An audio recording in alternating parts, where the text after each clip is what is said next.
ठाकरेंच्या शिवसेनेच्या दसरा मेळाव्यासाठी नाशिकमधून मोठ्या संख्येने शिवसैनिक मुंबईकडे रवाना होणार आहेत आणि त्यासाठी आजपासूनच शिवसेना नाशिकमधील पदाधिकाऱ्यांकडून तयारी सुरू करण्यात आलेली आहे।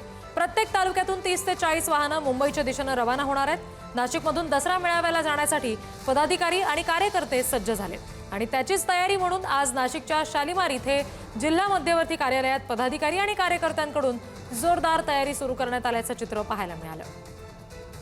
उद्या दसरा मेळाव्यासाठी नाशिक जिल्ह्यातून नाशिक शहरातून शेकडो गाड्या निघणार आहेत आणि त्याचंच एक नियोजन आमचं चालू आहे की झेंडे असतील, पोस्टर्स, बॅनर्स हे आता विभाग वाईज तयारी सुरू आहे, देण्यात येणार आहे।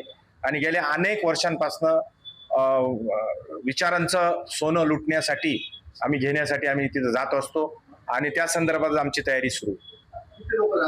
साधारणतः प्रत्येक तालुक्यातून 30-40 गाड्या आणि शहरातून प्रत्येक प्रभागातून आमचे पदाधिकारी आहेत, इच्छुक आहेत, सर्व लोक साधारणतः 700-800 गाड्यांचं नाशिक जिल्ह्यातून नियोजन आहे।